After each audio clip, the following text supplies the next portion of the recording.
Historia del mundo, de la prehistoria a nuestros días, por John Morris Roberts. 34. Libro 4. La era de las tradiciones divergentes. 10. Europa, la primera revolución, principados y potencias. La mayoría de la gente de nuestros días está acostumbrada a la idea de Estado.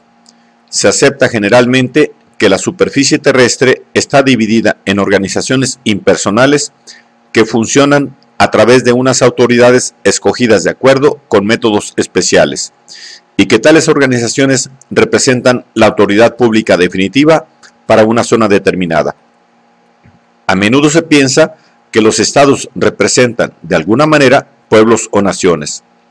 Pero tanto si esto es cierto como si no, los estados son los componentes básicos a partir de los cuales la mayoría de nosotros construiríamos una relación política del mundo moderno. Nada de esto debía de ser inteligible para un europeo en el año 1000. 5 siglos después, gran parte de ello podría haberlo sido, dependiendo de quién fuese el europeo.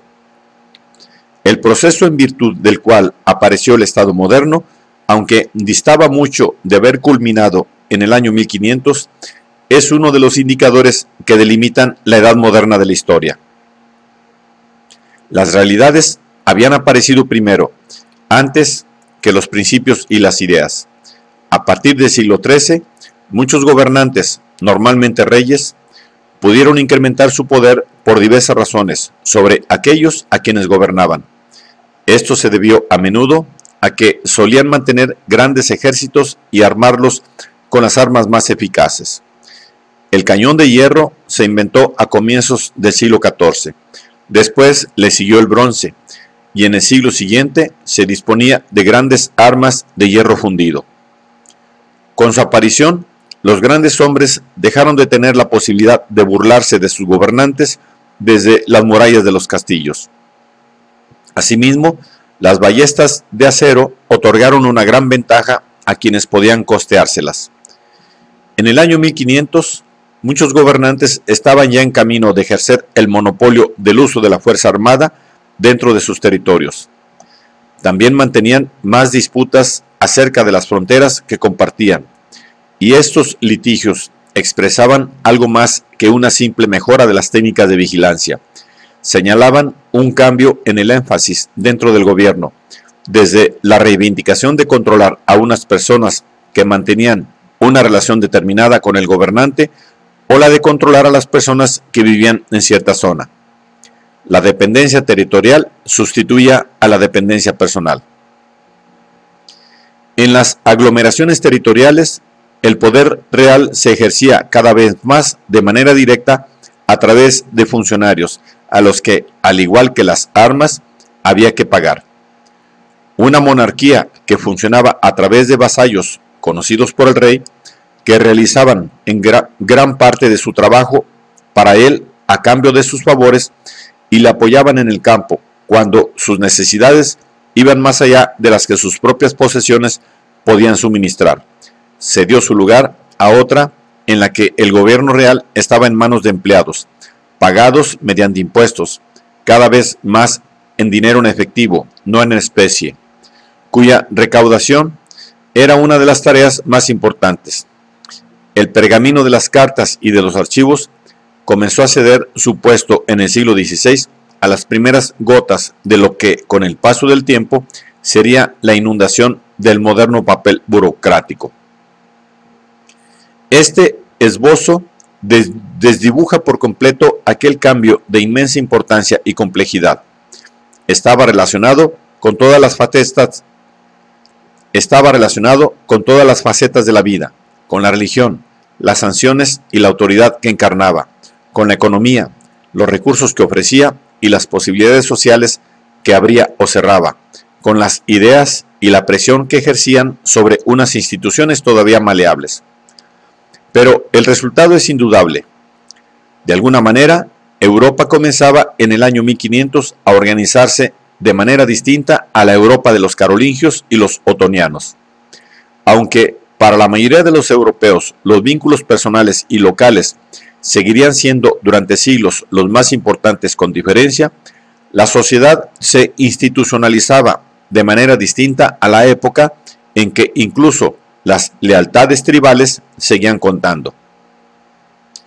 La relación entre el señor y el vasallo, que con el trasfondo de las imprecisas reivindicaciones del Papa y del Emperador, parecía agotar durante tanto tiempo el pensamiento político, se dio su lugar a una idea de poder principesco sobre todos los habitantes de un dominio que, en afirmaciones extremas, como la de Enrique VIII de Inglaterra, que afirmaba que un príncipe no conocía ningún ser superior salvo Dios, era realmente nuevo. Necesariamente, los cambios en el pensamiento político no tuvieron lugar en todas partes de la misma manera ni al mismo ritmo. En 1800, Francia e Inglaterra llevaban siglos unificadas de una manera en que Alemania e Italia no lo estaban todavía.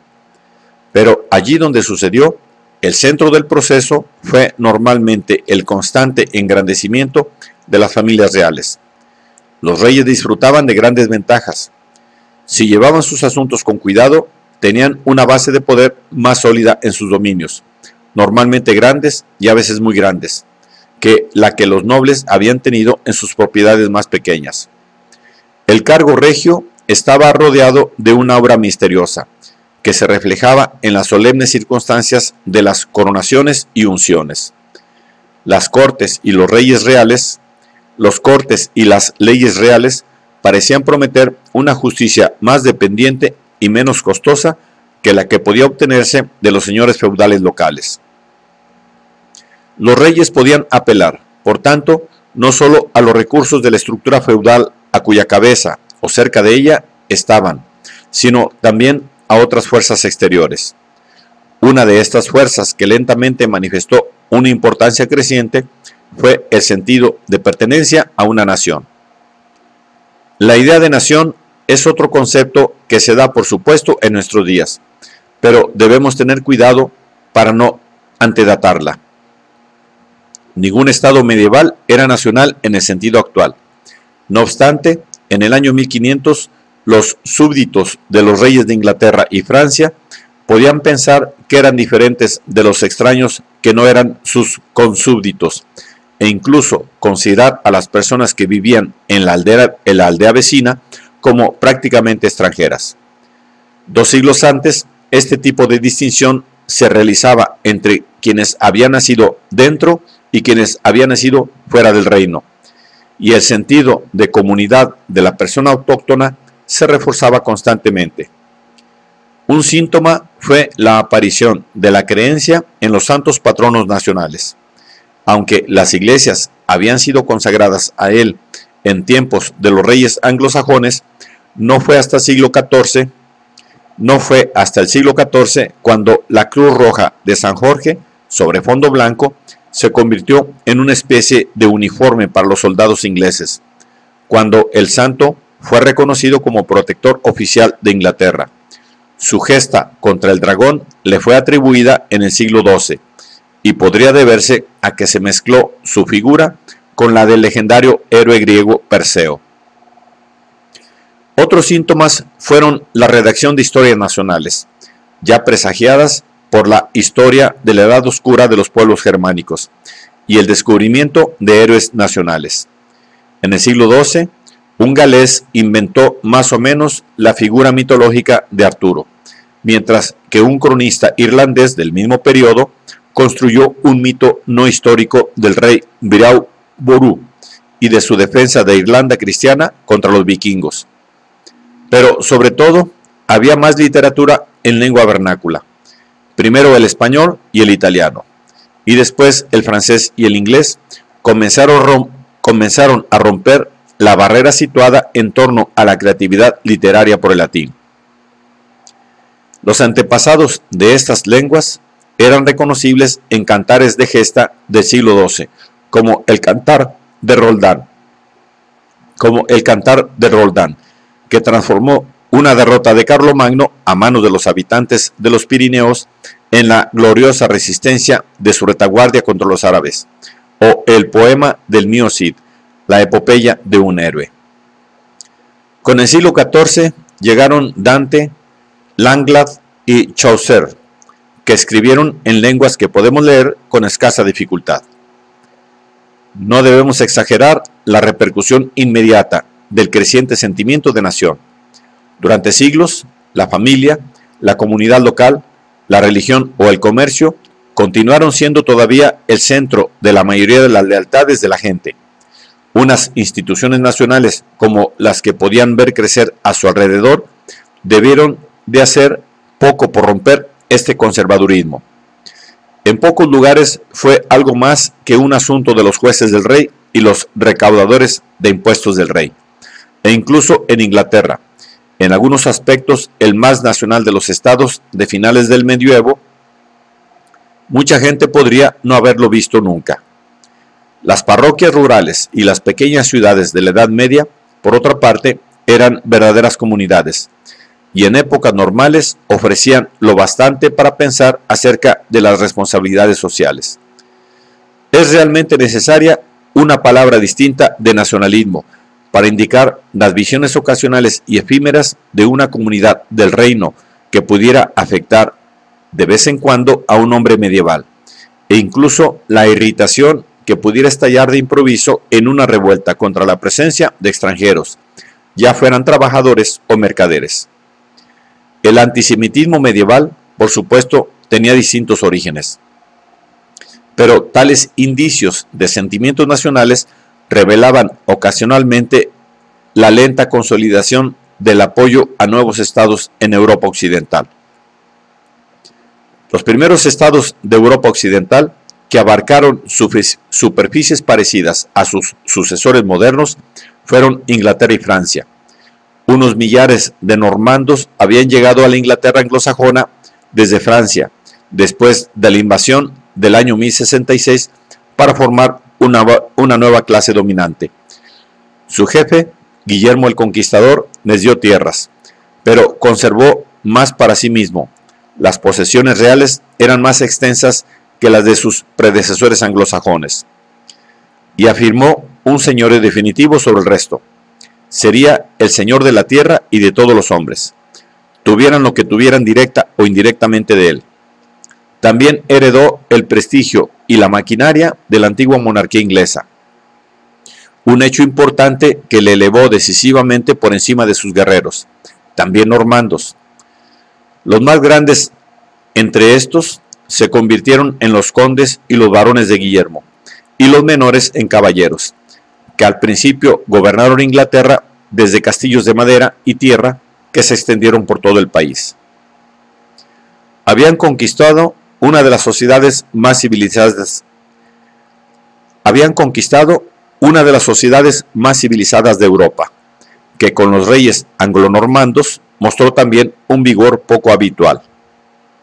Unos años después de la conquista, el gobierno inglés llevó a cabo uno de los actos administrativos más extraordinarios de la Edad Media, la compilación del Domesday Book, un voluminoso estudio de Inglaterra con fines reales. Los datos se tomaron de los jurados de cada condado y distrito, y su minuciosidad impresionó profundamente al cronista anglosajón, que anotó amargamente: es vergonzoso anotarlo, pero a él no le pareció vergonzoso hacerlo, que ningún buey, vaca o cerdo escapaba a la atención de los hombres de Guillermo. En el siglo siguiente tuvo lugar un rápido, incluso espectacular, desarrollo de la fuerza judicial de la corona, aunque las minorías de edad y los reyes débiles conducían de vez en cuando a concesiones reales a los potentados. La integridad básica de la monarquía no fue puesta en peligro. La historia constitucional de Inglaterra es, durante 5 siglos, la historia de la autoridad de la corona.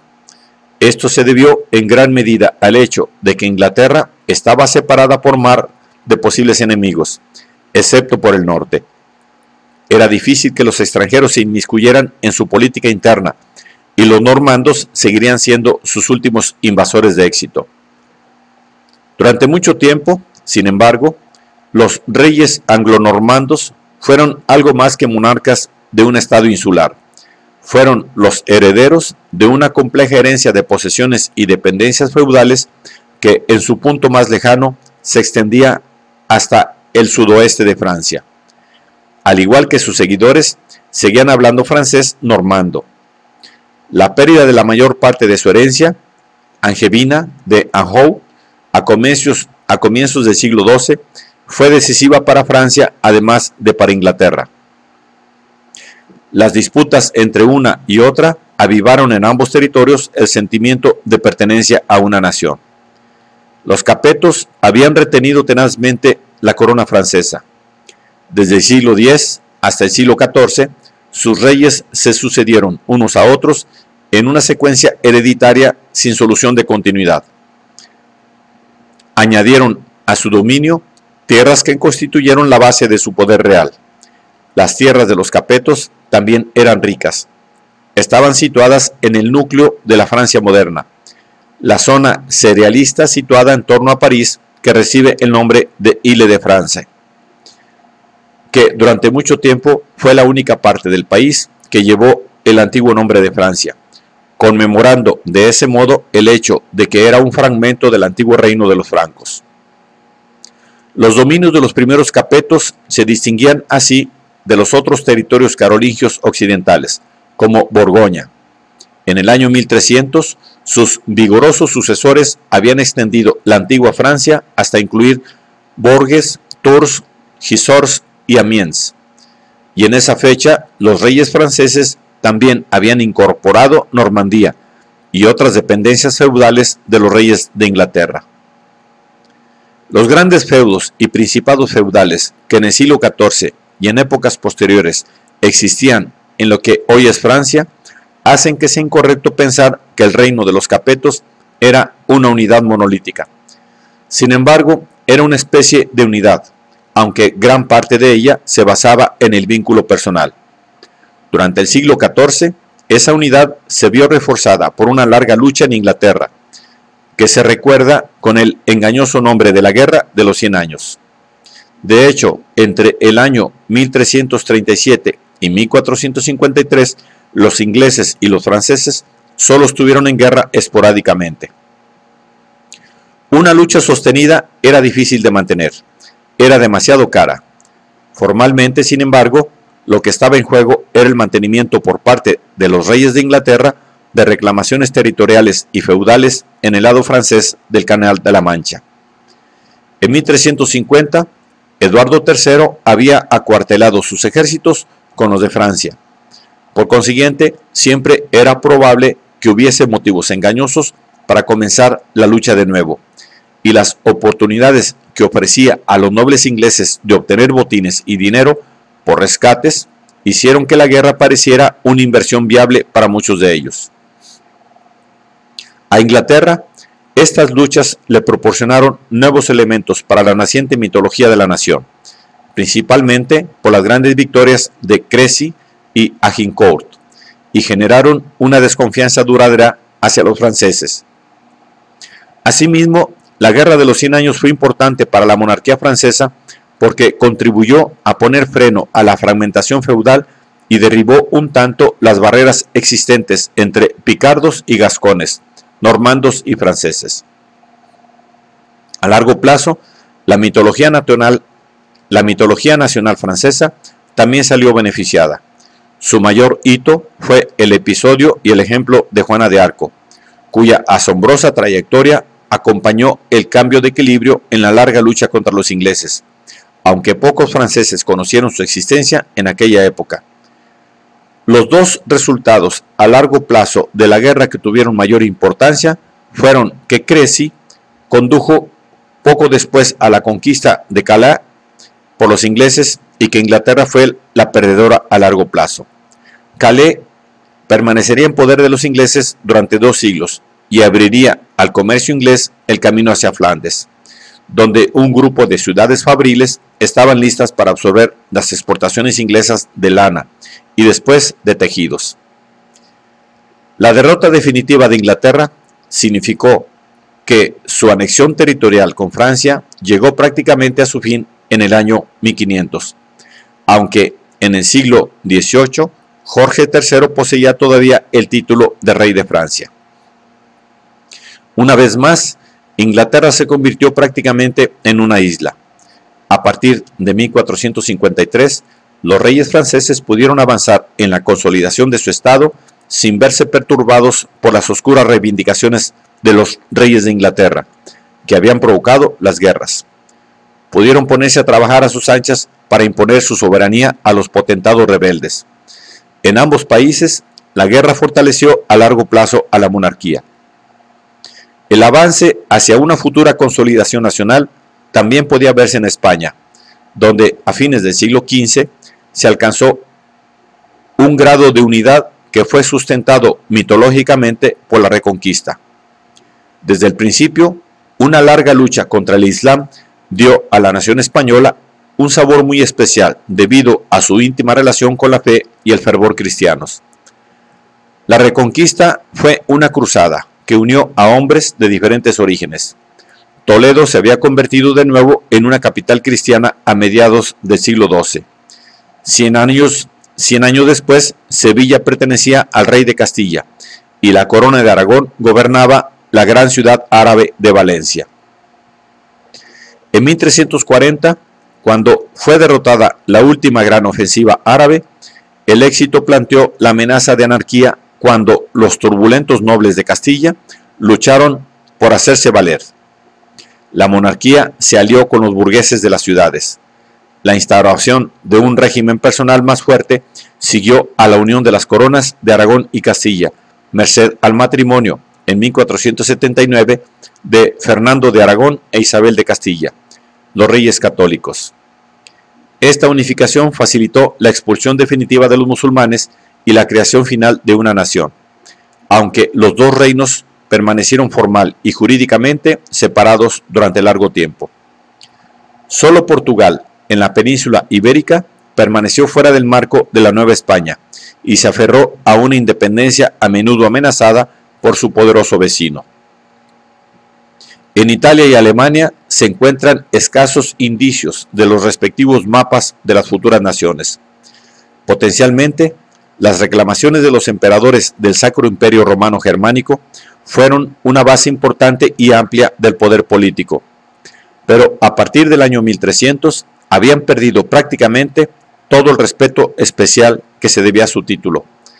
El último alemán que marchó sobre Roma y obligó a que le coronaran emperador lo hizo en 1328 y constituyó un intento fallido. Una de las razones fue la larga disputa mantenida en el siglo XIII entre emperadores rivales, y otra fue la incapacidad de los emperadores para consolidar la autoridad monárquica en sus diversos dominios. En Alemania, los dominios de las sucesivas familias imperiales solían estar dispersos y desunidos. La elección imperial estaba en manos de los grandes potentados. Una vez elegidos, los emperadores no tenían una capital especial que sirviese como centro de una incipiente nación alemana. Las circunstancias políticas les impulsaron cada vez más a delegar todo el poder que poseían. Las ciudades importantes empezaron a ejercer los poderes imperiales dentro de sus territorios. En 1356, un documento aceptado provisionalmente como un hito en la historia constitucional alemana, aunque solo registraba un hecho comprobado, la Bula de Oro, nombró a 7 príncipes electores que asumieron el ejercicio de casi todos los derechos imperiales en sus propias tierras. Su jurisdicción, por ejemplo, fue absoluta a partir de entonces. Ningún recurso contra las decisiones de sus tribunales llegaron al emperador. Una familia austríaca, la Casa de Habsburgo o de Austria, subió finalmente al trono imperial. El primer Habsburgo en ser emperador fue elegido en 1273, pero durante mucho tiempo fue un ejemplo aislado. Con el tiempo, su apellido sería inolvidable, pues la grandeza de los Habsburgo proporcionaría emperadores casi sin solución de continuidad hasta la subida al trono de Maximiliano I, que fue coronado emperador en 1493 e instauró la gran época de su casa, hasta el final del imperio en 1806. E incluso después de esa fecha mantuvieron su influencia durante un siglo más como gobernantes de un gran estado. Los Habsburgo comenzaron con una ventaja importante. Para ser príncipes alemanes eran ricos, pero sus recursos más importantes solo estuvieron disponibles después de un matrimonio que al final les permitió heredar el ducado de Borgoña, el más próspero de los estados europeos del siglo XV, y que incluía gran parte de los Países Bajos. Otras herencias y matrimonios añadirían Hungría y Bohemia a sus posesiones. Por primera vez desde el siglo XIII, parecía posible que una unidad política sólida pudiera imponerse en Alemania y Europa Central. El interés de la familia Habsburgo por unir los territorios dinásticos diseminados tenían ahora un posible instrumento en la dignidad imperial. Para entonces, el imperio había dejado de importar prácticamente al sur de los Alpes. La lucha para conservarlo se había complicado hacía tiempo con la política italiana. Los contendientes de los feudos que atormentaban las ciudades italianas se llamaban a sí mismos güelfos y gibelinos, mucho después de que esos nombres hubieran dejado de significar, como lo habían hecho en otros tiempos, fidelidad al Papa o al Emperador, respectivamente. A partir del siglo XIV no hubo dominio imperial alguno en Italia, y los emperadores difícilmente viajaban a la península, excepto para ser entronizados, con la corona lombarda. La autoridad imperial era delegada en vicarios, que convirtieron sus unidades vicarias en entidades tan independientes en la práctica como los electorados de Alemania. Estos gobernantes y sus vicarios recibían títulos, algunos de los cuales perduraron hasta el siglo XIX. El ducado de Milán fue uno de los primeros, pero otros estados italianos tenían orígenes diferentes. Además del sur normando, el llamado Reino de las Dos Sicilias, estaban las repúblicas, de las cuales Venecia, Génova y Florencia eran las más importantes. Las ciudades república representaban el resultado de dos grandes tendencias a menudo entrelazadas en la antigua historia de Italia: el movimiento comunal y el auge de la riqueza comercial. En los siglos X y XI, gran parte del norte de Italia, las asambleas generales de los ciudadanos se habían transformado en gobiernos efectivos en muchas ciudades. A veces, estas asambleas se llamaban a sí mismas Parlamenta, o cabría decir asambleas ciudadanas, y representaban a las oligarquías municipales que se aprovecharon del resurgimiento del comercio que comenzó a percibirse a partir del año 1100. En el siglo XII, las ciudades lombardas se alinearon contra el emperador y le derrotaron. A partir de aquel momento gobernaron sus propios asuntos internos. Empezaba una edad de oro para Italia, que duraría hasta el siglo XIV. El mayor beneficiario del resurgimiento del comercio a partir del año 1100 fue Venecia, cuya contribución a esa reactivación resultó importante. Aunque dependía formalmente de Bizancio, Venecia se veía favorecida desde hacía tiempo por el distanciamiento respecto de los problemas de la Europa interior que le permitía su situación geográfica en un grupo de islas situadas en una laguna de aguas poco profundas. La gente ya acudía a ella huyendo de los lombardos. Además de ofrecer seguridad, la geografía también imponía un destino. Venecia, como sus ciudadanos gustarían de recordar después, estaba casada con el mar, y una gran fiesta de la República conmemoraba este hecho desde hacía tiempo mediante el acto simbólico de arrojar un anillo a las aguas del Adriático. Los ciudadanos venecianos tenían prohibido adquirir propiedades en el continente y concentraban sus energías en el imperio comercial de ultramar. Venecia se convirtió en la primera ciudad de Europa occidental que vivió del comercio. También fue la más próspera saqueadora del Imperio de Oriente, y libró y ganó una larga lucha con Génova por la supremacía comercial en dicha zona. Pero había suficiente para todos. Génova, Pisa y los puertos catalanes prosperaron con el resurgimiento del comercio mediterráneo con Oriente. Gran parte del mapa político de la Europa moderna estaba trazado ya en el año 1500. Portugal, España, Francia e Inglaterra eran reconocibles en su forma moderna, aunque en Italia y Alemania, donde la lengua vernácula definía la idea de nación, no había correspondencia entre la nación y el Estado. Por otra parte, esa institución estaba lejos de disfrutar de la firmeza que después adquirió. Los reyes de Francia no eran reyes de Normandía, sino duques. Los diferentes títulos simbolizaban diferentes poderes jurídicos y prácticos en diversas provincias. Había muchas de tales supervivencias complejas. Los vestigios constitucionales impregnaban la idea de la soberanía monárquica y podían proporcionar excusas para la rebelión. Una explicación del éxito de Enrique VII, el primero de los Tudor, fue que, mediante acertados matrimonios, extrajo gran parte del veneno que quedaba en la enconada lucha de las grandes familias que habían complicado a la corona inglesa en la Guerra de las Dos Rosas del siglo XV. Pero aún llegarían otras rebeliones feudales. Había aparecido una limitación al poder monárquico que tenía un aspecto claramente moderno.